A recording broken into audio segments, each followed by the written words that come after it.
theme song for the Gear Podcast. Welcome, ladies and gentlemen. My name is Troy Nababan.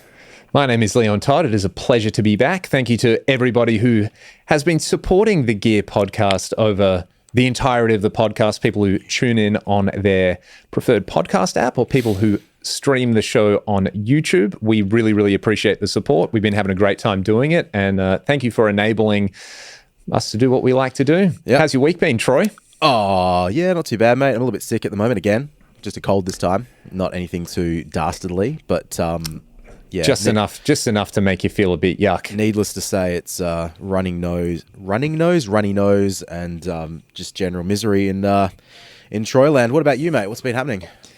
Oh, I can't complain, mate. Just did a little interview and Vogue-style fashion shoot for the local paper. Yeah, you did. Which should be interesting. Great. And other than that, did very little over the weekend because the weather was so nice. I just kind of, I sat outside in the sun and feels like that's where that went. So got a couple of gigs this weekend and yeah, just been there's a few, hopefully by the time this episode comes out, the things that I shan't be talking about will actually be released. But yeah, there's some cool gear coming out. So. Teasing. Yeah, what gigs you got this weekend? At the Hen on Friday with Ryan, and then friend of the podcast, the one and only Nick Delena, doing the Camfield with him. Oh, that's right, yeah. Oh, and do you want to come to the Dockers on Saturday night? Oh, could do, mate. Like, if you is that gonna? Because are you doing that gig while the other one's? I think your gig finishes at 5, and I think I'm on at something 5:30. Like that. So if that's pretty awesome. That reminds me, I need to actually message, but I'm going to get tickets for the family to come by. So if you want to just walk over the road, mate, if I can get a spare one for you, you're welcome to come. I'll do that. I'll watch you do your thing. Play on the roof of Optus Stadium. Mate, I'll be there, just kicking ass, hopefully getting the boys over the line. Because that's the thing that you do, Troy. You get the boys over the line. I do my best, mate. Just play my role, go out there. I got recognised at the pool today when my daughter was having my daughter was having a swimming lesson. And my partner was in the pool with her, and I just wandered over to say, "Oh, hey, you going, sweetie?" And apparently, one of the other mums went up to my partner and said, "Oh, is that the guy from the Dockers?" And she said, "Yeah." And she went, "Yeah. No, it's the guy from the Gear Podcast." Yeah. Although I told you this, Leon, because of the Dockers guitar thing, and we've talked about this in the past. For anyone that's listened to this podcast knows that I do that. But I think I'm going to be available on Cameo very soon, mate. So you can. That's pretty exciting. Anyone can pay $20 ish, maybe $25, to get me to say happy birthday or can you do it in the same way you do the Gear Podcast theme song? Happy birthday, Jaden. Yeah, there you go. That sort of thing. Or could you sing birthday message from the Troy? From the Troy. No, I think it's I've got to record the little intro video because that's part of it. You have to say I guess who you are and what you do, sort of thing. I had the confirmation email come in at about 11 p.m. on Friday night, and I was really pumped because I was thinking, yes, this is my ticket. This is my residual income for the rest of my life because everyone's going to want me to give them a shout out. But then the weekend sort of passed by. I didn't record the video, and I just forgot about it a little bit. So. Maybe that's something to do today. I'm actually wearing a Freo shirt-ish, if you can see that in the camera. Hey, there you go. A true Dockers fan. Don't hold it against him. It's actually not a true female Dockers t-shirt. It's the t-shirt. It's the merch of Taylor King, a local Perth wrestler, who I played to the ring in a match about a year and a half ago, 2 years ago, which was one of the highlights of my life, to have a wireless guitar. And as the music starts, and I'm just playing his theme song, and man, bloody beautiful time. I think the only thing that could be better would be if you played Rick Boogs into the ring. Oh, Rick Boogs can play himself into the ring. That's the problem. But you could harmonise with him. Racer X, Rick Boogs, Troy from the Gear Podcast, now, Docker Rocker. We may have mentioned him before, but if you're not familiar, Rick Boogs, he's a WWE superstar. He's a fitness.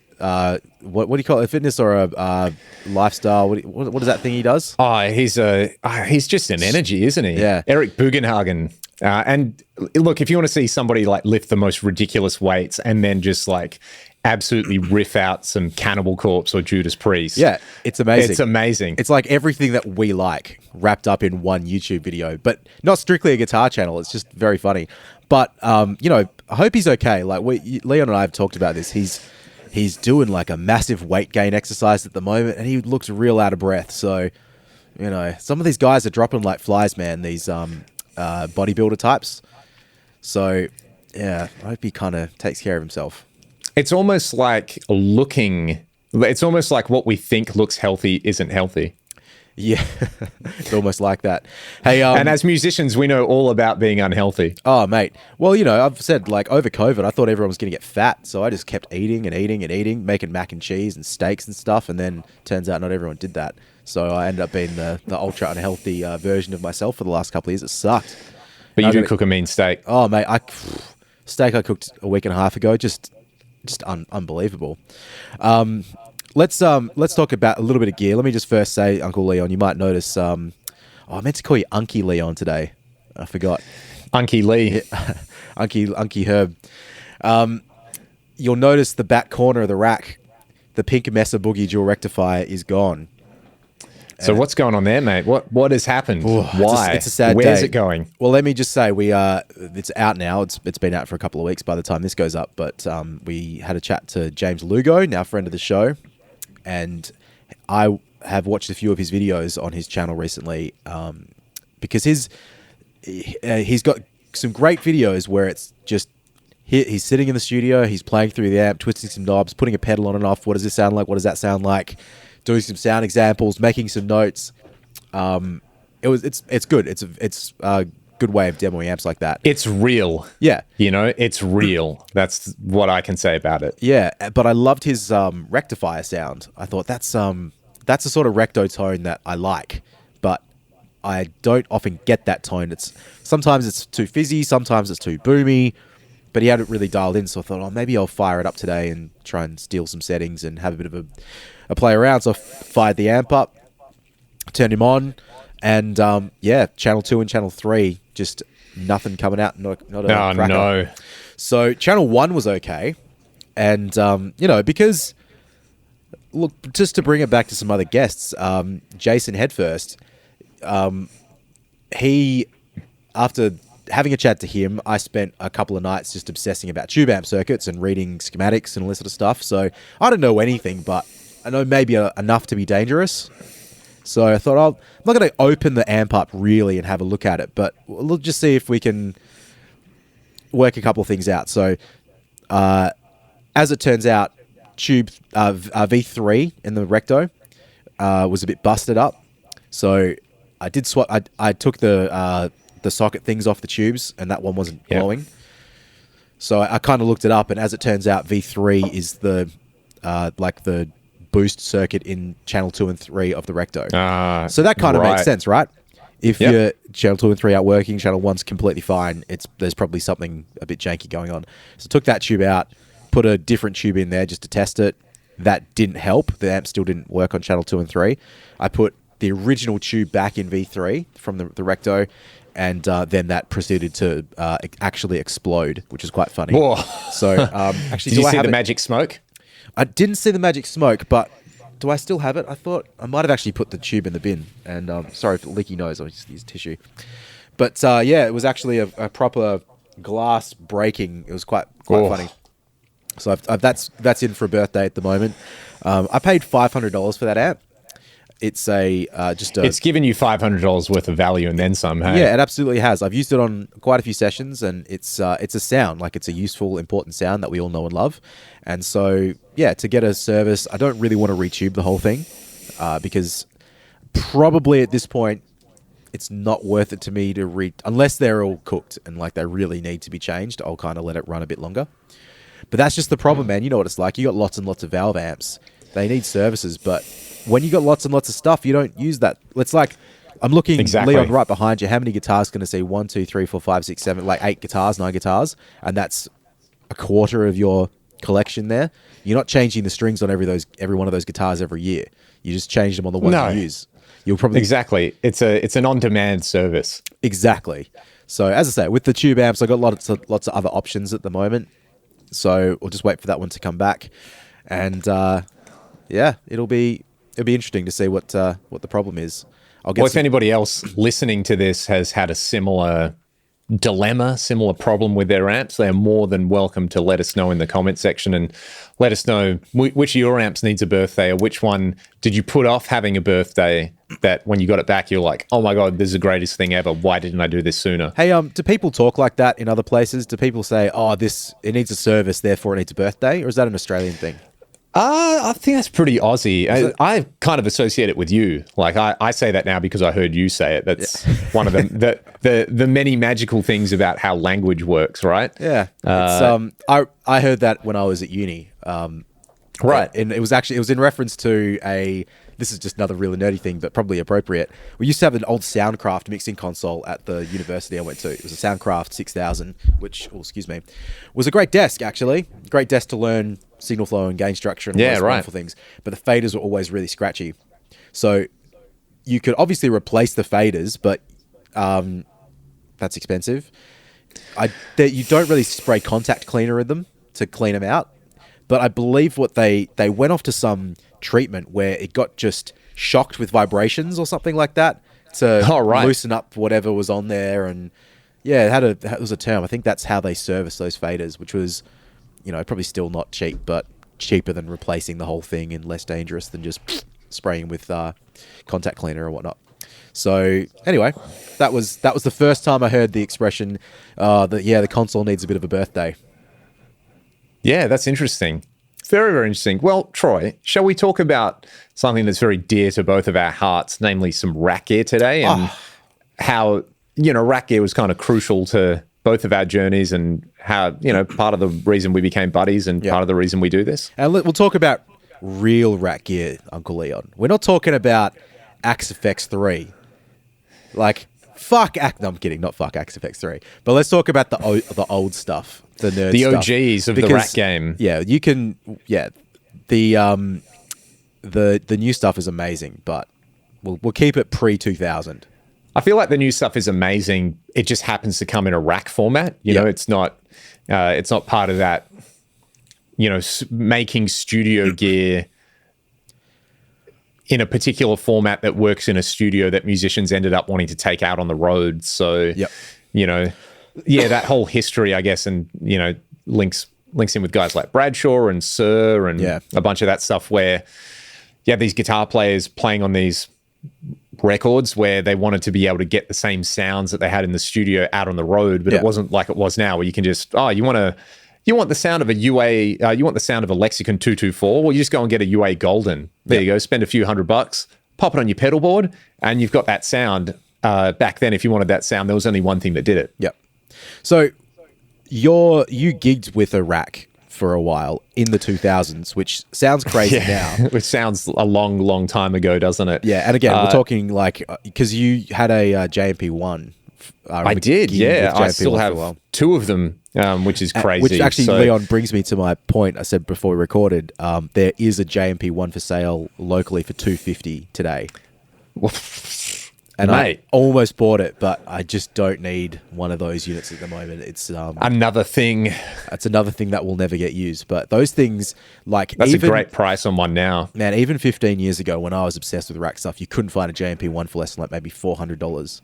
So that's they were a bit more premium. They weren't like Triaxis level sort of prices, but they definitely sold more than an ADA MP1, which I think is the avatar for guitar rack gear now. When most people think of it, when someone says 80s guitar rack gear, the ADA MP1 is the thing that everybody thinks of. And, we spoke to Michael Nielsen last week, and the MP1 thing came up, and they're too expensive now. I don't think they're worth the prices they go for.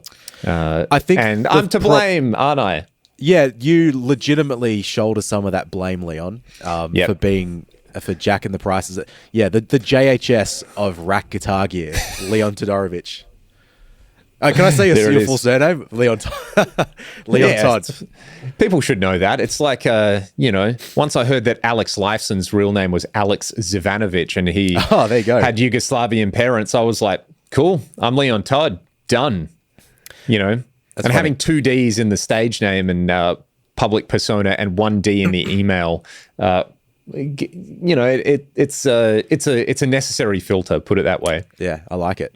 But yeah, the 80A MP1. You've told a few times the story of your dad having that when you were growing up, right? So, and he used to rock out with it. I'll retell that story. He recounts, it coming out and seeing it, and basically it being like, hey, you have, you have a great, like, super clean with chorus, you have a modded Marshall sound in there, and you have like a Fender sound all in one box, and it stores presets, you MIDI it up, and it's all in a single rack space. So you just get this thing.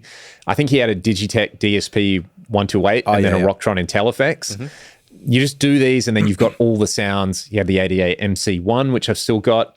So he bought one new from Pro Audio, which is over in Canberra. He mail ordered it.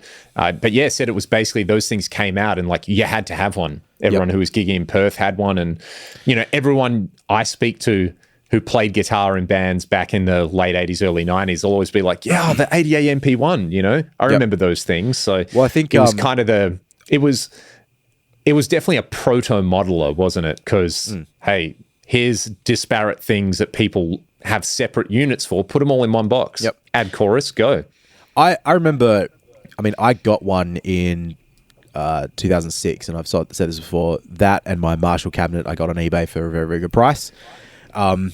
I was interested in it because of the Paul Gilbert videos that I was watching, the Intense Rock one, Intense Rock 1, in which he had two MP1s in a rack. And I thought, well, if that's what Paul Gilbert's using, I need to have that and a Rocktron Hush, and I think a MIDI Bird 2 he had as well. Yeah, that's so right. That was clearly, and a Furman power conditioner, I think, and maybe not. I actually can't remember, a BBE Sonic Maximizer. But we can talk about the units in a minute. I remember, I just thought of this then. In 2004, I have a really distinct memory of being at a rehearsal with my very first band. So I was about 16, and I had a Marshall ABT 100 combo. Yeah. Which had 3 channels on it. So your clean channel and then 2 dirty channels. And I think I would have had maybe a distortion pedal as well. But I remember like playing and thinking like, this song, your first band, every song sounds different. We had one song that was a pop punk song, one that was like a thrash metal song, one that was like an indie rock song. It's just, 16-year-olds playing. But thinking like, all right, well, this song's going to have this sound, this song's going to have that sound. But being really confused as to how I would go from that sound to that sound, because I could press the button and change the channels on the amp, but then the pedal board that I had, which had maybe 3 pedals on it, then I have to change those pedals as well. But then the levels between everything is all really different. And I remember thinking, man, like this is weird. This is not right. Like, how do people do it? Yeah, how do people do it? And it coincided, like in 2006 when I got the 80A and I start to think about it a little bit more. It's like, well, okay, cool. You get your 80A MP1 and you program every sound you want in there, and then you just press a button and you go from this sound to that sound to that. You've got everything taken care of. Like, it just makes so much sense to me. And I think now, when I'm still not like a pedal guy at gigs. In the studio, it's different, but at gigs, like doing a lot of tap dancing to turn stuff on and off, it really confuses me. I think you're kind of the same, right? You just like pretty much, yeah. Yeah, and when I do go for different sounds, I like to go from like, my clean sound and everything turns on to my dirty sound and everything turns on to my lead sound. Like one switch. I just can't really deal with anything more than that. Because you're there to do the gig, Yep. I remember doing a gig a couple of years ago now. It was a wax gig, but I took the FM3, but I took the FC12 so I could have all my effects. Yep. And I feel like I spent the first half of the gig just like turning stuff on for fun. And I was like, hey, man, this gig's like, it's a good gig. It's fun. The crowd's into it. Why don't you just play the guitar? Like unplug the big controller that you're spending half of the gig staring at and just do what you normally do, which is use 3 or 4 sounds. And kind of doing that, it was because it was like, I can have chorus for this bit, but phaser for the next bit. No one cares. Yeah. Do you know what I realized, Leon?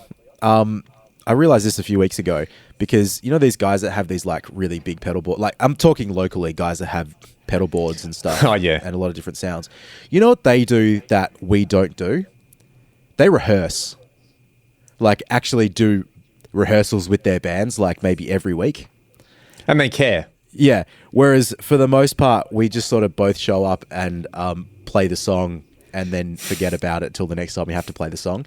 And I do wonder, I think we both suffer from the thing of like, you know what, it's fine, it's good, like we did the job. There's elements always to get better at things, but I feel like getting a specific chorus sound for one part of one song is probably not the part that I want to focus on the most, as much as like playing the song in time. And, like playing it tightly, you know. Even, you know, the once in a blue moon when we actually rehearse, it's mostly just like working out, how does that part go again? Yep. Why did we stop playing it like that? Why haven't we ever played this song live? Rather than, I will say, like, you know, we put the new single out, and that was, I had to practice playing the song and turning sounds on. Right. Well, and there's like, you know, I have to turn the rotary speaker sound on for the verse and then switch back. And there's just a few little things, but it's still the same. The same kind of. It's the same set of sounds, you know. It's, I can appreciate where if you're playing stuff, you know, if you were doing a theater gig or something where you need very specific sounds, and I can get that, you know, having the big board. Or when we spoke to James, you know, how it was like you got the Strymon trifecta on there. Yep.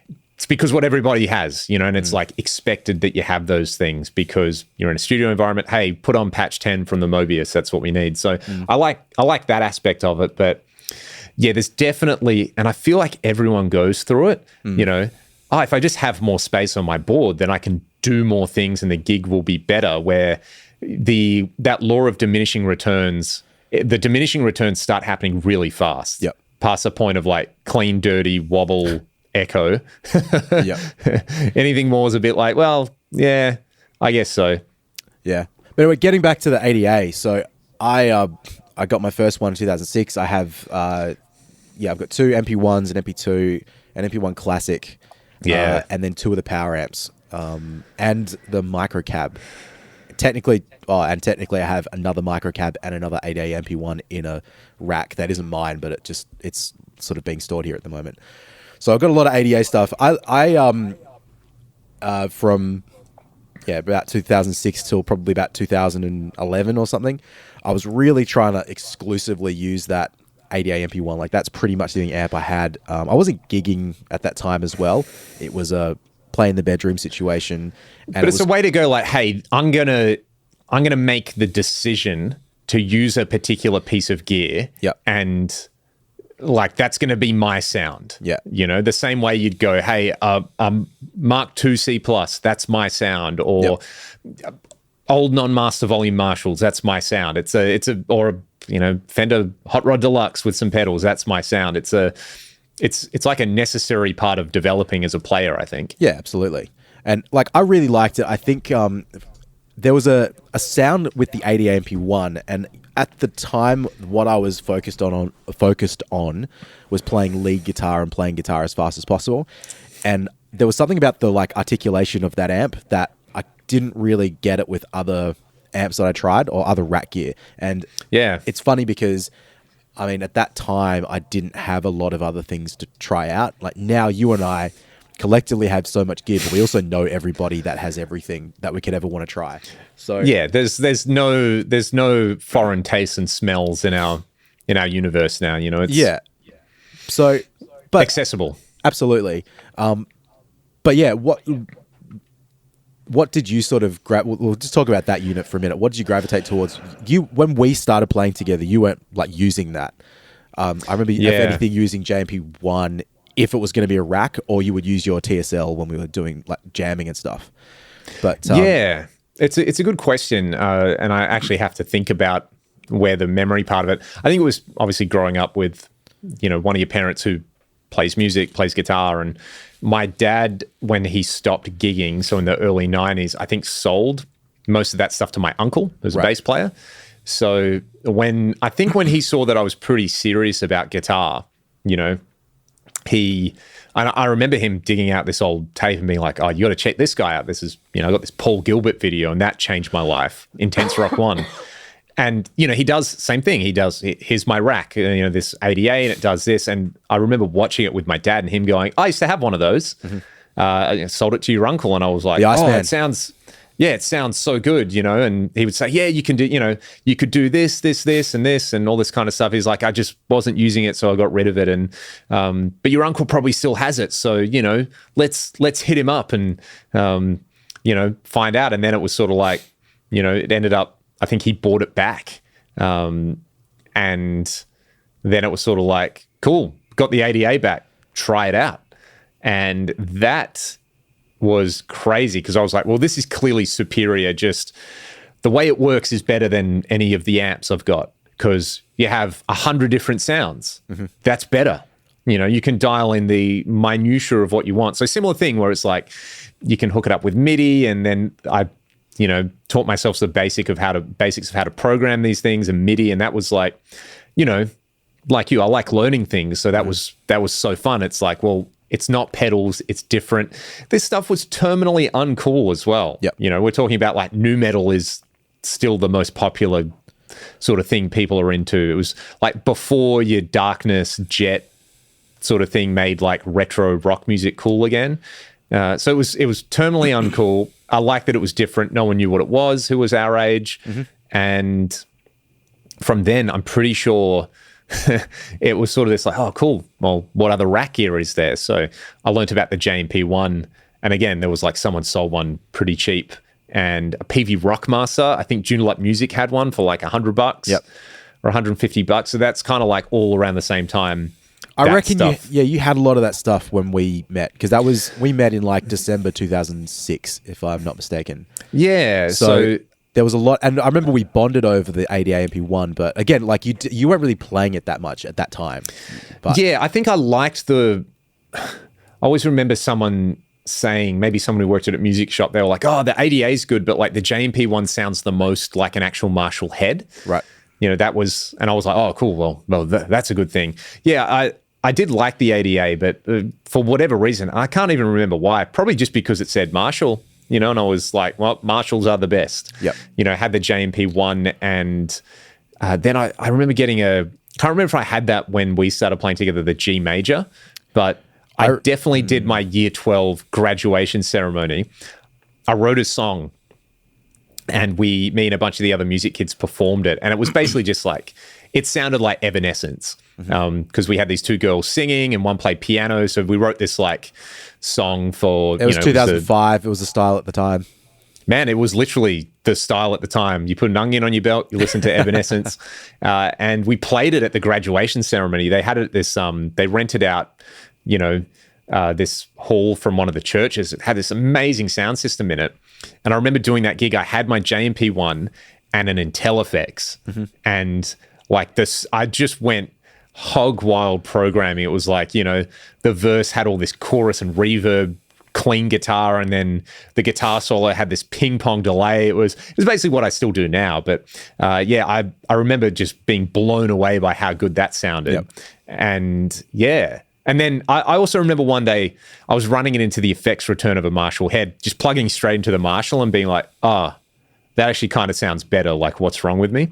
So I did go back and forth with it. I think it was just like you'd have a couple of sounds and it was easier than having a pedal board. And like, I also bought a bunch of like those Layla switching systems and always was going to build a board. But, this is like pre-pedal train, pre-rock board, all that kind of stuff where it was like, if you wanted something, you kind of had to do it yourself. And I remember it was easier. I remember when you bought those Leo splitter things because, the one that I still don't understand. I don't mean like you buying it. I mean, generally, there's the one that's like 3 guitars into one. So I can understand splitting a single signal into multiple things.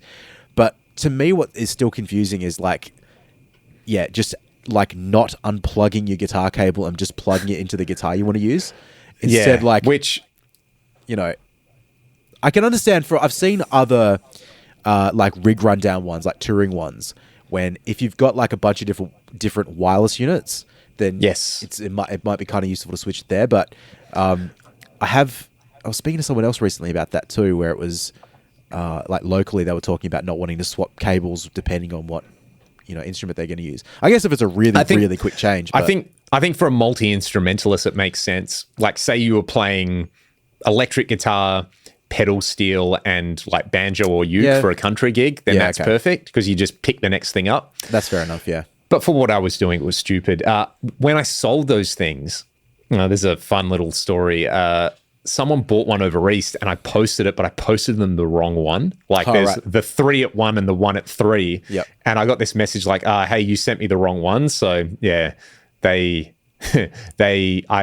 paid for them to send it back and then I sent them the right one. So I remember feeling like a big dumb idiot, but I digress. So yeah, I had a lot of that stuff around the time we started playing. And then I guess after, that band, you left and then, kind of eventually kind of became Ragdoll. The early days of Ragdoll, I was gigging with the Pt.1, a G major, and I'd got a BBE Sonic Maximizer because why wouldn't you? It's the sickest. I remember when you got the Sonic Maximizer because I'm pretty sure it got delivered to my house. No, you know what it was? I bought it for you and you reimbursed me because you didn't have... I didn't have PayPal. Yeah, or eBay or something like that. You went... Well, it was one of the two. Bro, me at the time, I probably didn't even have a bank account. Mate, you didn't have a phone. It was like, I remember, and this is 2006, man, 2007, I'd call you, but I have to call your home phone because you just didn't have a phone. And then when we caught up after not talking for like a year or two, you finally got a phone. I'm like, oh, shit. And actually, what was also really funny is in like 2010, when you guys came into record the first bunch of Ragdoll stuff, you had a phone, and then in between recording sessions, you'd got an iPhone as well. Yes, that's right. And then like 2 years after that, you were just one of the most chronically online people, and never off Facebook and all this sort of stuff. Mr. Social Media used to call me. Yeah, and then it just stopped, and I was like, yeah, Leon's come back to life a little bit. It was it's quite not surprising. It's quite funny how that happened. But anyway, I got the Sonic Maximizer because I think I must have ordered that for you, and it was the red one, which was I don't remember what model that is. It's it starts with an 8 maybe. 482 was that one? Yeah, but I was like, being a chronic ADA depot user. Yes, I had to have a BBE because that's what all of the people recommended. And then I was a bit more conservative with Shell. I just didn't ever want to spend money on anything. And you were just like, yeah, fuck it. I'm going to buy this BBE. And I finally, it got sent to my house, and you're like, you can open it if you want. I'm like, yes. So I remember plugging it in and having a little bit of a go on it. And it was definitely cool. One thing I found with the ADA when I was using it is, and I think this would be different now. It's just like, you look back with the ears of a 19-year-old. I found like there wasn't enough like high end in it for me. I was always cranking the presence control like so high. Yes, and that was kind of the trick, right? That gets you that Paul Gilbert Mr. Big sound he had is like crank the presence control. Well, I was always trying to find a unit that would do that, like give me that high end sheen thing. That clearly wasn't in the ADA, so I thought, well, maybe it's the BBE, of which I do have one. I don't know if I've ever actually turned it on. I bought it for like $80 secondhand. Yeah. But I actually got, at the end of 2007, my rack going through like uni and when we were jamming, it got bigger and bigger as I started to make more money and like understand how to use eBay. So I just started buying shit because I got a Rocktron Hush, the Super C, I think it was called. I had that for a little while as a noise gate because it had to be a rack mount one. It couldn't be a Boss pedal. That was just Velcro. Why would you have a pedal? No, rack better. Has to be rack. Quadraverb, Elisa's Quadraverb, and I got the ADA power amp as well. The B200 That's right. power amp. But yeah, I found a TC Electronics 1140 rack mount parametric EQ. The parametric EQ, yeah, right. And I got that it was in terrible condition. I found it in I remember Adelaide. that. Yeah, I got it the first time I went to Adelaide to visit my partner's family, end of 2007. But it was like, I thought, this is it. I finally got it. The answer to all my problems. I can finally get that high-end sheen. And it was always so noisy. And it just didn't really ever work for me. Like the noise was a problem in and of itself. And the biggest thing I remember from that time though was like, why am I the only person doing this? Do you know what I mean? What's wrong with people? They're missing out on the magic. Yeah, it it's funny to look back now because like you see so many. I don't mean to pop my own tires up by talking like this. I wasn't like on top of the trend or anything, but going back to what I thought when I was like 16 of like, I should be able to hit one button and then everything changes. Like, wouldn't that be so much better? And you see that now with these pedal boards, like with your gig rig stuff. Yeah, big time. And the Boss the little, ES8, the RJMs, it's all about making it function like a rack. Yeah, let alone your fractals and all that too. Yep. But I just remember thinking like, fuck, it's not that big. Like a rack is probably about as the same size, all things considered, as a head, but you get so much more functionality in it. And I was also obsessed with getting, because the ADA has phantom power on the MIDI. So one cable to front of stage, bro. Exactly. And yep. I remember in my rack, once I had it all built, it was a Gator 6-unit rack with wheels on it. So you could just wheel it around, so it wasn't that heavy or that difficult to transport. But one thing I did was I went to the local computer store, and you could get lights that would go inside your computer cases, because I used to build PCs and stuff. There you go. Then. So I wired that on the inside of the rack just so the rack would light up, and I thought it was just the coolest thing I'd ever seen. And I still put lights in anything I possibly. I mean, you can see the LED strip in this place now. But yeah, the one cable to front, like the easy setup, all this sort of stuff, it makes so much sense. If I think about it now, the sound of it just wasn't quite what I wanted. Yeah. It was cool. This is the elephant in the room, right? Like, we also kind of didn't really know what we were doing with... Yeah. I mean, like, I think it's funny now. Like, I know I can get a better tone out of all these units because my ears have developed a little bit more. And that's from, like, using the preamp side of it, or using the effects or whatever. So I reckon I could, dial, well, let's not say anything in, but I could make anything usable.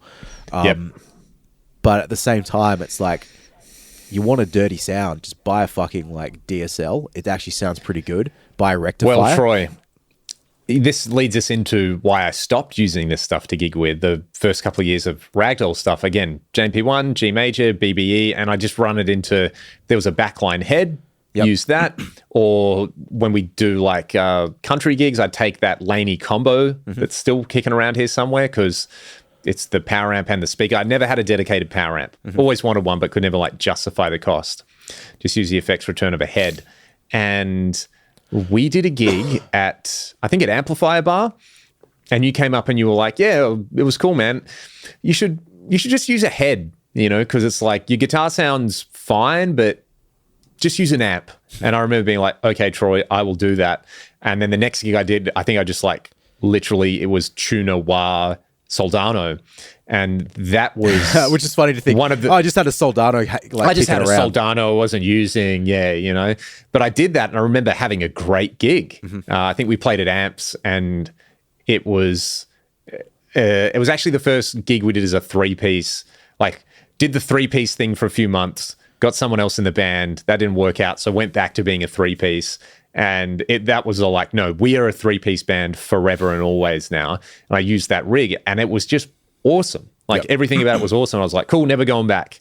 For a while anyway. But yeah, and I just remember it was so much easier to dial in, because you just, you plug a few things in, you have your pedals on the floor for your boost and your wah or whatever I was using, and, you let someone mic it and do all the hard stuff with it. I didn't need ping pong delays and chorus and all those kind of things. It was nice to strip it down and just really work on playing.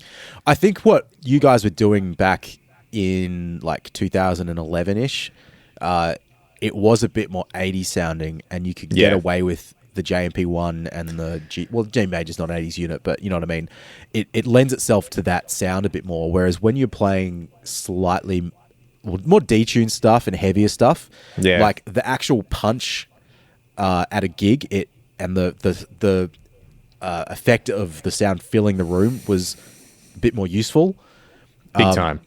And it's funny now that you're using completely digital stuff for all the gigs. Like, you go back and forth a little bit, but at the same time, the PAs these days are a little bit different than what they were in like most of the venues. Like, they're a bit fuller, and what you can travel with now is like, man, like you and I gigged with the old EV plastic boxes and little Yeah. Yamaha powered mixer for a long time, which was okay to listen to vocals. But if you try to put a whole band through that thing, it wasn't really up to the standard. But you can get a cheap PA and make all this work really well and really seamlessly, and it's not really a problem.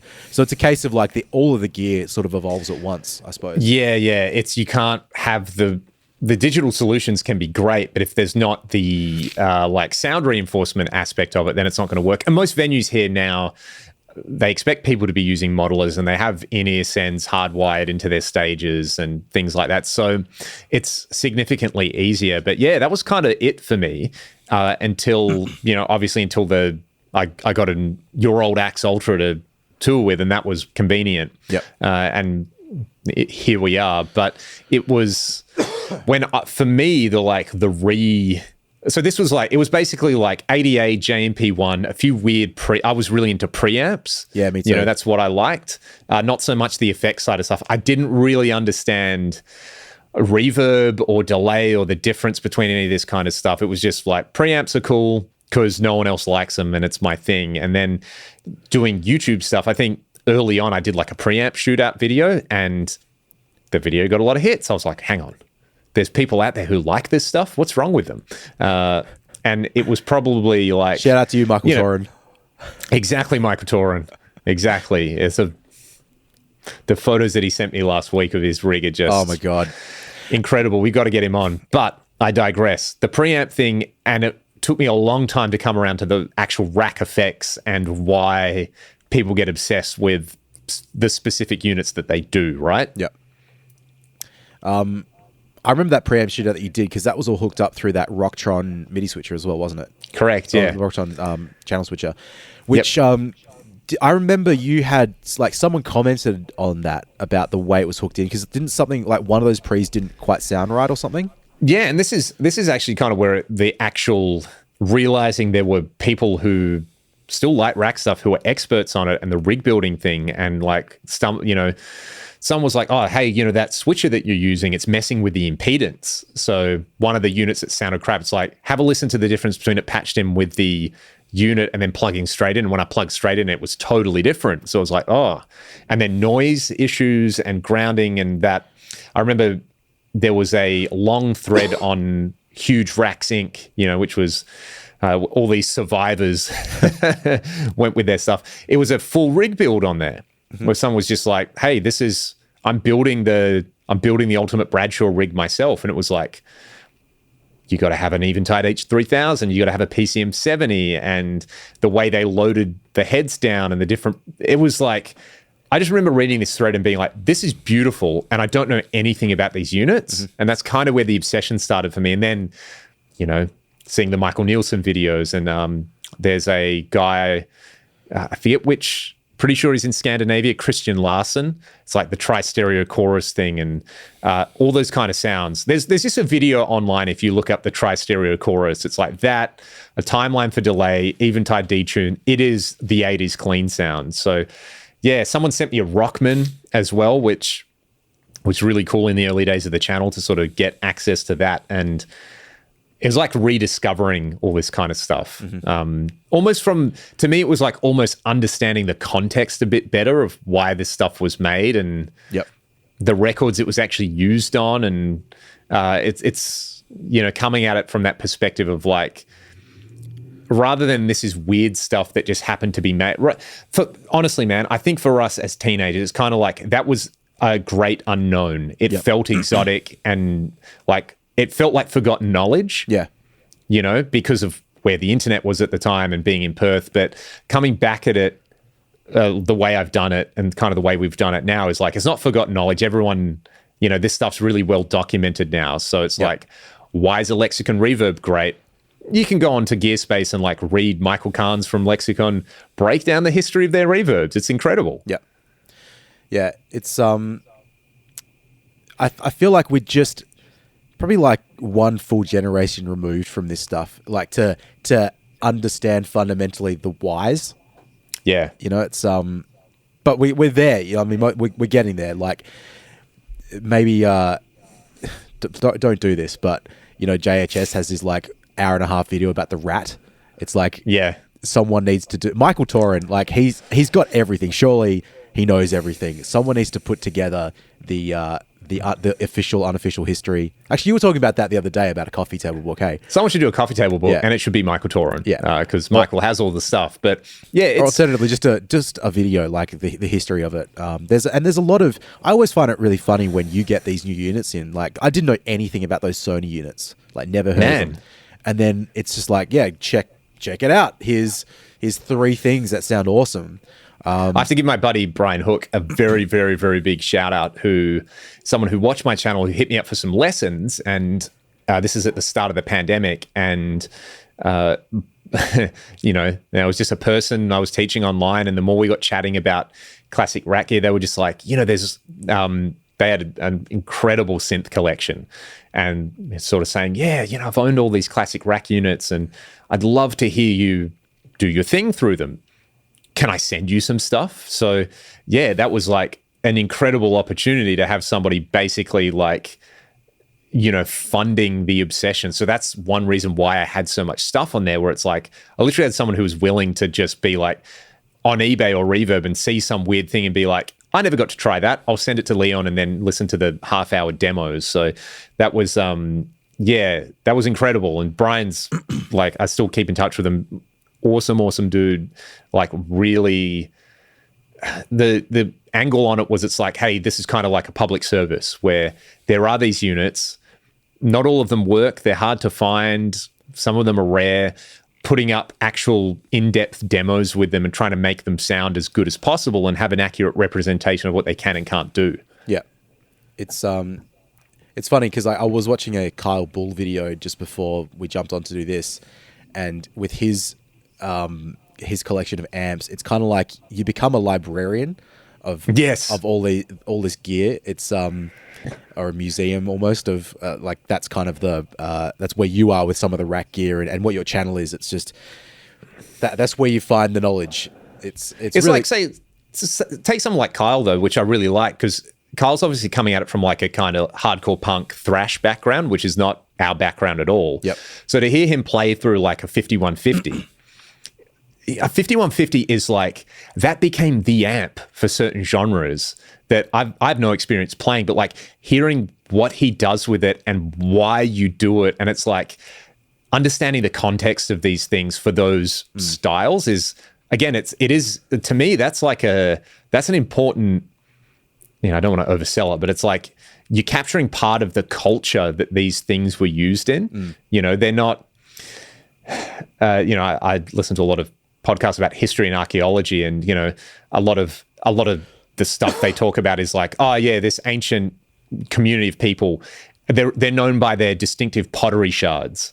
You know, so it's on one level, it's like, oh cool, well then you can document them, but then trying to understand them as human beings. To me, it's like this gear is, when we were younger, it's like an 80 AMP1 was like it's like a vase that made it through a million different hands in 1,000 years. And it's like, oh, people used to make honey mead in this, so let's try and come out with their own recipe for it. Whereas now it's sort of like, oh, hey, you know, it's used on, if you listen to Porno Graffiti, like Michael Wagner did this, and this, Nuno did this, and you sort of capture why this gear was used in the context it was used in. Yep. Not that one is worse than the other, because when we kind of came to it, we were trying to do a very specific thing. And whether we were successful or not, I don't know. But there is that thing, you know, if I demo like a TC 2290 or an Eventide, there's certain things people want to hear. Yep. But then there's certain things that I want to do with those units that weren't part of the initial context. Like, you know, so when I demo reverb pedals, I always do the dirty sound first now, because you do the clean sound and it's reverb and it sounds pretty. It's like, well, if I'm going to use like a PCM 70 and I want to use the rich plate on it because that's Lynch Mob and Queensryche, I want filth out of it. That's not what they were developed for. You know, that like all those things were attempts, if we're talking about reverbs, for example, there were attempts to like recreate real spaces. And it's almost like the initial attempts were limited by the technology and the knowledge, and they actually weren't that accurate, but then they had a very specific sound and they were used on classic records. So the initial intention for making them and the initial use aren't necessarily the same thing. So like the stuff a PCM96 has, if you wanted to like use it on a classical recording to place instruments in space, way better, but it doesn't sound like a 480L or a 224. Yep. Yeah, did you play around with the PCM96 much? I don't remember. We used it on... No, I never have. Yeah. And I've heard that about the Bricasti as well, where it's like, it's not what you expect. Yeah, I haven't used the Bricasti because they're expensive and there's probably a couple around. The PCM96, we had one at the studio at Crank for a couple of years, and I reckon that was used on the first Ragdoll stuff. Interesting. But yeah, it definitely was on the first Luke album, but on vocals and stuff. But it was cool. It was the Lexicon plugins are the same effectively. Yeah, like, they probably sound a little bit different because of the your old hardware versus plugin sort of thing. But yeah, it wasn't like I don't know if history will look back on it as being a classic unit in the same way that you do with the PCM70 or the 480 or something like that. And not to say it's good or bad, it's just like it's just a really good sounding reverb. There's a lot of other really good sounding reverbs that exist in plugin format nowadays. So I don't know with that one in particular if you need the unit, but I'm sure people doing way different stuff than what I am that would say differently. You know what I mean? Yeah, right. Or like the Sony R7, which is was a high-end audio unit, and I've got one here and play distorted electric guitar through it, and it's cool. But I'm sure if you were recording a string quartet and you needed like a kind of room simulation, that's probably where that's coming from. Yeah. And then also, there's this thing with like, and it's the same with pedals and amps as well, where it's like character versus precision. And if you look at something like so here was the other thing, right? I got an SPX90 a couple of years ago from Japan. And my understanding is SPX90s are either thrashed out or in mint condition. There's no in between. But I also remember early days with my dad saying, he's like, oh, the other unit, he was like, I never had one, but lots of people use it, was the SPX90. Mm-hmm. That was so I'd always wanted one for that reason. But when I got it, I did some reading about it, and I was like, oh, this is kind of the first widely available, affordable multi-effects unit, because it does more than just, if you go back to the, I guess the history of the development of this stuff is like not all reverbs are created equal. Not all like digital delays are created equal, where most digital delays now are an AD converter, some DSP stuff, and then another AD converter, whereas like an early like Roland digital delay, you're using the digital part about it is the digital delay line, which was replacing the Bucket Brigade stuff, which was replacing tape. Right, yeah. And everything else around it is analog, so you have a lot of filtering and companding and stuff, and that imparts an imperfect character to it, and people start to like the character about it. Same thing with like, why one reason Lexicon PCM42s are so expensive is not because of the delay, it's because of the preamp. Yeah. And what was it, like Andy Wallace, and there's a bunch of stuff there's like a that. trick of it's a limiter in it, I think, because it has, I think must be on the input, like some limiter on the input. But yeah, the Andy Wallace guitar trick is that you just drive it and put a short delay time on. So if you want to make your guitar sound wider, you pan like your clean, unaffected guitar one side, and then the Lexicon with the distorted limited signal and the delay to the other side, it makes it sound big and wide. And I've never tried it like with a real one because I don't have one. There's lots around, but man, they got so expensive so quickly. They're definitely in that conversation of like, I mean, they're expensive for a reason, and I get that they're kind of rare, but they were also, some of this stuff like especially the Lexicon stuff, I always just associated with reverb. I didn't know that about the PCM42, but like something I got turned on to a little while ago is like all the stuff, like Brian Eno. I never understood Brian Eno, right? Yep. And the using studio gear as part of the musical process and that early electronic stuff is like, when you change the delay, like the ×2 button on an old digital delay, how it would, you could use it as a pitch shifter, and Right. like there's all these kind of fun tricks which if you're like someone who wants to play metal or rock music, you're never going to use. You just want an echo that sounds good. Yep. But that side of it, I think I have a lot more appreciation for, or like, you know, using a reverb and looping it into a pitch shifter to create shimmer, which, Yep. you know, is like part of that came from the fact that, like, you know, if you're using a DX7 or like FM synthesis, a lot of the time the stock sounds are like really boring and they don't have a lot of character. So you get the character by adding time-based effects to it. Yep. Versus, I think in like guitar land, distorted guitar has a lot of character. So Yeah, and that's really funny because it's taken me a long time to really understand that, and I certainly don't think I use it effectively enough now. But I never really understood chorus at all, right? Yep. And I've come around to it a bit. I do use it now, but if you turn the chorus effect off certain synths, like take a Juno or something like that, it just sounds so lame. But you just as you say, coming from guitar and coming from like, you know, rock guitar, 70s, 80s rock guitar, and I mean, I was about to say like, oh, look at Eddie Van Halen, like he used time-based stuff, so let's not be too fucking stupid about it. But at the end of the day, it's just kind of like, oh yeah, it's pretty simple. It always feels simple. It shouldn't be, I guess we're talking about racks and stuff, but it's how much gain are you using? What's your EQ settings? Yeah. Like that's the thing that matters, not the like you're crafting the sound by using a phaser or something. Yeah. And I think for guitar, like we're always looking for character. I think that's been the common, if I could extract why maybe I was after these particular things. You get these old rack preamps and they have a different character to a DSL or a 5150. Mm-hmm. And, you know, that can be something that you're after, or a particular rack delay, like, you know, the 2290. There's not like what it does is so cool, and it does a lot of different things. But you know, it's even like the Roland SDE and the SDE 1000, for example. You know, the common thing was like, oh well, the DD2 has the same chip, so it's the same thing.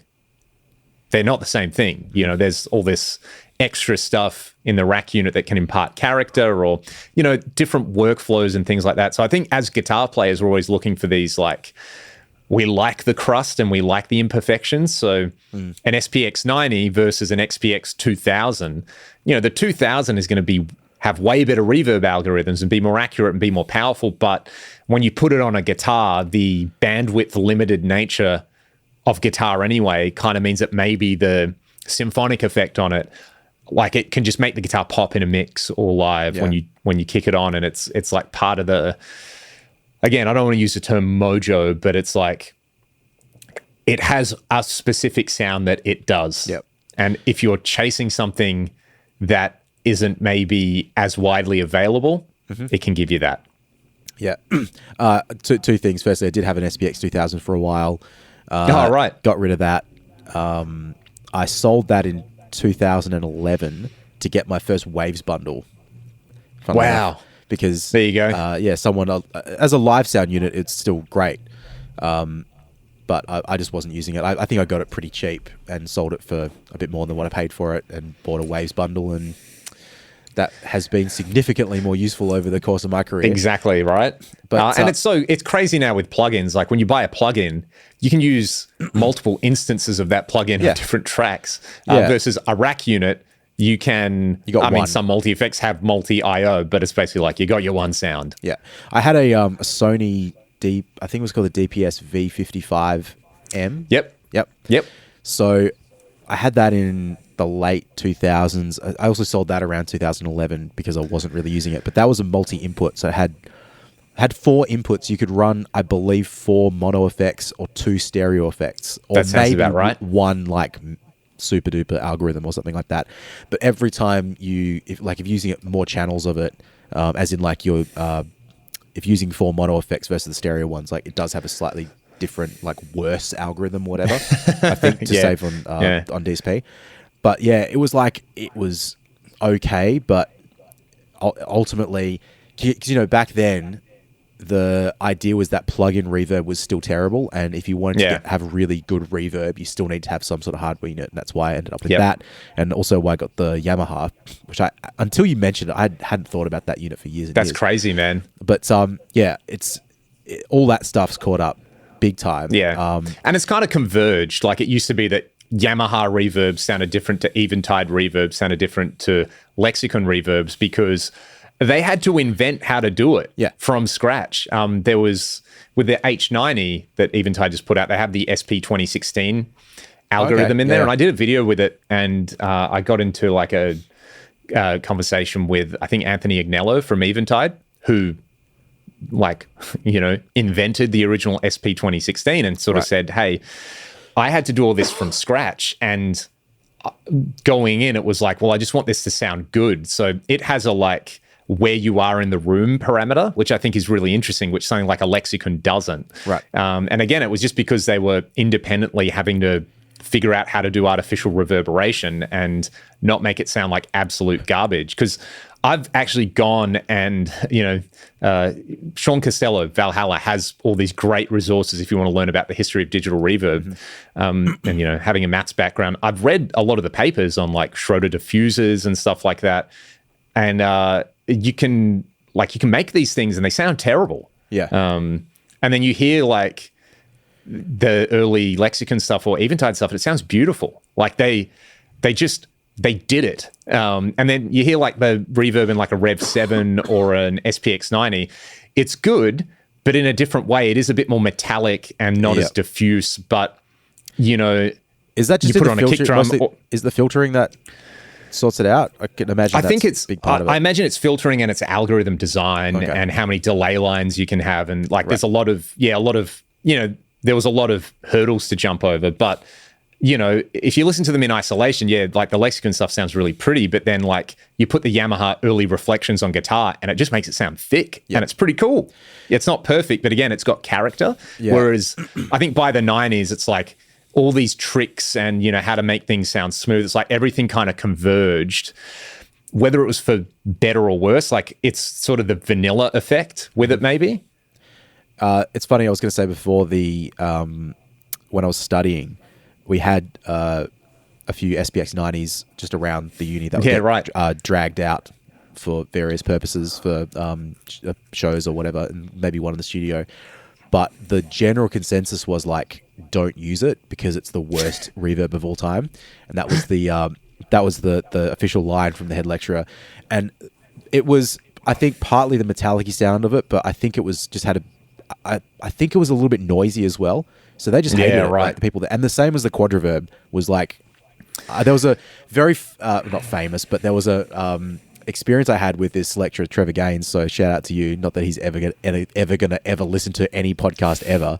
But he and I had a few battles when we were studying, and I try and catch up with him whenever possible now because he's been really good to me. But he was talking about how noisy the quadriverb was, and then when I put one in my guitar rack, when I bought one, I did this thing where when the quadriverb was off, the guitar noise was louder, and when I turned it on, the guitar noise went quieter. And I was like, oh my god, it's amazing. Like, how does it do this? And he came in, and I was like, Trevor, I got to show you this thing. This quadriverb's amazing. It actually like cuts the noise. Like, I don't know what you're talking about. And I turned it on and off, and I showed him. He said, oh yeah, cool. Play a chord. I was like, okay, play a chord. And when the thing is off, the like volume goes up. Everything's louder. And it's just like, oh, okay, when the unit is on, clearly I haven't like got the gain structure quite right. So that's so funny, man. Yeah. I also loud is more good after all. Yeah. I also had a massive argument one time with him where I got like the Fletcher Munson curve and inverse square law mixed up.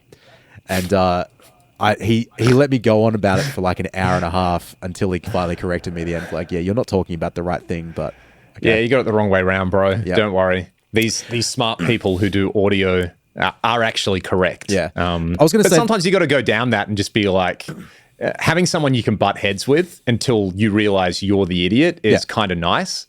Yeah, I had a few lecturers like that when I was studying. There's one that I only had for 1 year. Derek Kreckler was his name, and because I was like 18 and thought I knew everything and only liked heavy metal, and he was a guy that loved Brian Eno, so we didn't get along very well and had a few battles which I'm sure I thought I won, and I absolutely was the asshole. And it's actually really funny. I feel like I don't really have those similar discussions with students, like antagonistic discussions. Actually, if he listens to this, Jay, one of my students, he always comes in with these questions that completely derail whatever I'm talking about, and we go on a 45-minute tangent about something, which is always fascinating, but always derails a very simple conversation about something unrelated. I was going to say, just last thing on the SPX 90, like, because of that experience at uni, I always thought they were so terrible, and I never wanted to have one anywhere near my rack. And I didn't realize that until well later, like probably even when we were talking about, the symphonic patch and what that is and what that's been used on. And it's like, okay, life makes sense all of a sudden. Yeah. When you know it's on, what it's on, you're like, yeah. So Zach Wild didn't just plug in like a Boss chorus pedal to the front of a JCM 800. That's why it never sounds right when I try to do that. Yep. It's amazing. Like it is cool that there's these things that have these.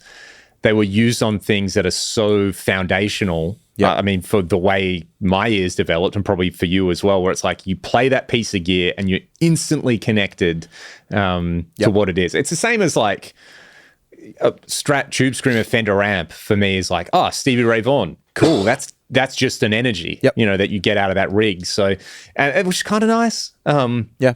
And then some stuff like the Sony DPS M7. No one talks about it. There's a patch in there called Spiral Modulation, which is like one of my favorite delays ever. It's not on anything. That's awesome. It's like this blank slate. You can just play things through it, and it doesn't remind you of anything. Yep. And it's cool. And there's no plugin that does it. It'll be easy to recreate with a plugin. Recreate it in the Axe effects, and it's pretty cool. But it's just so,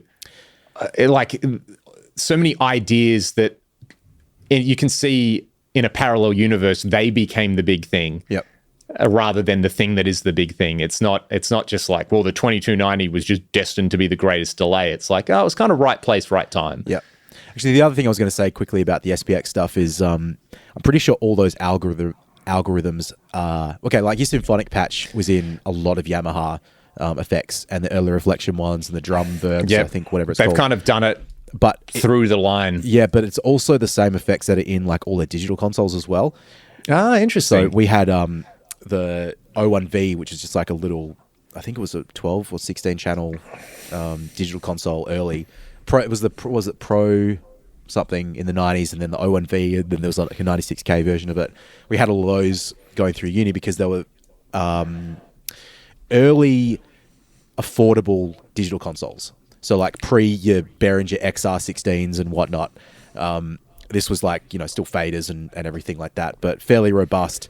But so they were, kind of easy to use. Interesting. So, yeah. We used those a lot when I was studying, and all those effects were pretty much in there, and they become fairly ubiquitous in terms of the use in live sound situations. Like if you walk into a venue, it's always going to be one of those units there. And there's going to be in 20 years a retro thing with people where they're using these like Behringer desks and the like the all-in-one Yamaha mix things to make music, you know, because it's stuff no one wants right now, and we can't envision why anyone would want to go back to that time, but it's going to happen. Yeah, I reckon there's been a conversation I've had with a student in the last 12 months that's been, I've bought this piece of gear, whatever it is, like a pedal or something, and I've laughed in their face like, man, I was around when that was a thing and it was terrible then. Like, what do you like the equivalent of like a Marshall Mode 4, let's say. Yeah. Where it's like, or a Marshall MG.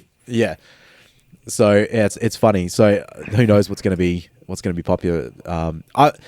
What I think is funny, we're talking to get back to the preamp stuff, and your a positive/negative influence on the ADA community and the fact that people have them now. It's like hey, ADA Depot also is like one of the nicest places on the internet. awesome. So shout out to everybody there. I've learnt so much from that, and in particular, Marshall JMP, the man, the myth, the legend. Yeah, absolutely. And we should try and have a chat with him too, because That'd be awesome. he's the ADA man. But I think it's really great. It's like when we spoke to Charles, you know, he's got. Yeah. I still can't believe he has an ADA in his rack that he uses, because so many, like for me, I've got ADAs over there, but they're mostly for show. I intend to use them, but they just don't get the love because they do a couple of things really well, but I've got other amps that I just find a bit more useful to me, you know? Exactly. You've got your Stiletto now, which is the underrated beast. I you know, certainly do. I feel like there's a few of those things that have come into our lives where it's like my old Recto, your Stiletto, your Marshall. It's sort of like, oh no, these are the cool, wacky old pieces that work way louder. What I did try, you know, let me take a tangent, related but slight tangent. So the Two Notes Torpedo, the Two Notes Wall of Sound plugin, sorry, not the Torpedo. And you've got that plugin, don't you? Yes. Yep. I like literally the power amp simulation in it is a nice thing to have. That's the thing, right? So if anyone happens to have the Wall of Sound plugin and just use it for like speaker IRs, of which does that really well, something that I suggest if you have a like a rack preamp, like an ADA or something like that, is get on that power amp simulation and just crank it all the way up. Because it's good. It's actually good. Yeah, there's a thing about that which makes it just a rack preamp sound like an actual guitar amp all of a sudden. It's really surprising. And you can obviously change the different types of power tubes and stuff in there. So I was using the MP1 with that for a little bit. It was actually during the pandemic when I was hooking stuff up and I had a bit of a nerd out with it. And I bought the Two Notes Cab M because that also has power amp simulation in it as well. Okay. And I thought, well, that actually is going to make more sense because I can take these like rack preamps that I have, run them into the Cab M, put the power amp simulation, put the IR on, and then just record it like it would be a normal guitar amp. Because I will say, I've had pretty inconsistent results with the Wall of Sound plugin in terms of actual operation of it. It's a weird. Okay. I've tried it. I've tried to work it out, and I just don't have a solution for it. But on this computer, if I open up the Wall of Sound plugin and tweak some stuff, and then close the plugin and open the plugin up again, the sounds default to the default patch, and it's really weird and very difficult to use it because you know you tweak something, you spend a bunch of time going through IRs, and it's completely unusable. So again, using the Cab M, because it's just a small box and it tracks the sound down, like no harm, no foul, it's all done. So I did try that for a little bit, and I shot it out on a few projects, the ADA MP1 using the Cab M, and they just didn't beat the amp, unfortunately, so it wasn't the winner. But it was not the one. Not the one. Maybe I'll probably investigate it again at some point. But I said, anyone that's got that plugin, power amp simulation, it's pretty important. Yeah, I would say that definitely better than preamp into IR. Well, I feel like maybe we should do part 2 of this and get the Tauren on here. So I'm gonna get in touch with him this week, and we'll make it happen and then get some real deep preamp and effects lore. And I will finish with one thing, just as I want to talk about this with him or anybody that wants to comment with some more knowledge, because when we just quickly spoke about the rack preamps, I can't work this out, but maybe I'm just really stupid. Your rack preamps running through that Rocktron switcher, right? I don't understand how impedance was an issue in that situation, considering how the unit works, because you were just running one unit at a time, weren't you? I was, yeah. There was something funky going on, though. I don't know if it was like there was a buffer that I was using or something like that, where it was just so happening. If anyone has a bit more insight, because as far as I'm aware, it should be like guitar goes into the front, it goes through the loop you want and out again, unless it's the impedance created from like all the little patch cables connected together. But maybe that was it. But even that, or maybe it's just not a very well isolated switcher or something. Maybe. So, I mean, from my understanding, like the guitar signal doesn't get routed to the piece of equipment until you actually press the on button of the piece of equipment. But there are all those little patch cables, which is annoying. And the Switchblade doesn't have. People can go and watch my Switchblade video that I did recently. It's amazing. Shout out to Charles at Bad Robot for getting me on that. And to you, Troy, for finding that one that I actually bought for a decent price. Yeah, that's like if I had that 15 years ago, that would have been a lot easier managing a rack. But also... right place, right time with a lot of this stuff. Yeah. So if we can talk to Michael Toran, we'll talk about how you can actually switch all this stuff and use all this stuff and not just have it look cool in a rack, because he's got it. He's got stuff functioning, and it's incredible. That's impressive. It's so incredible. And with that, Troy, I think we will wrap this episode up. If anybody has experiences with classic rack gear or not classic rack gear, let us know in the comments. We'd love to hear from what you used. This was sort of our... a little bit of nostalgia, a little bit of like what we're doing currently, a little bit of just chewing the fat about it. It's such a fascinating topic, and still, I think, an underappreciated part of the vintage guitar gear realm. Yep, absolutely. So good on you, mate. Hey, good on you, mate. Hey, great job. Thumbs up. And you're gonna start feeling better, mate. I hope so. And I hope so too. Let's see. So Fremantle's got. Sydney this weekend. West Coast has Carlton. Ooh. How you feeling, mate? You feeling pretty good about West Coast Carlton? I mean, if they lose by less than 100 points, that's a win at the moment, right? Harry Mackay's out, so that's a big plus. Yeah, they played better without him last week. Yeah. Hey, maybe Charlie Kerner won't kick 8 goals. That'd be nice. Maybe he'll kick 12. And, as a final parting thing, everybody, just go watch some AFL if you don't live in Australia. Go and get around the boys. And specifically get around the West Australian. Yeah, get into the West Australian teams, West Coast Eagles, Fremantle Dockers. Everyone else can go to hell. We don't care about them. But those days, ever since we spoke to Jason at Headfirst, who's a St Kilda guy, St Kilda not gone great. Away. So you're welcome. You're brilliant, Troy. Hey, good on you, mate. Shake your hand. Thanks to everybody for watching. We'll see you on the next one. Yeah. Hang on. Where? Yeah. No, wrong hand. Yeah.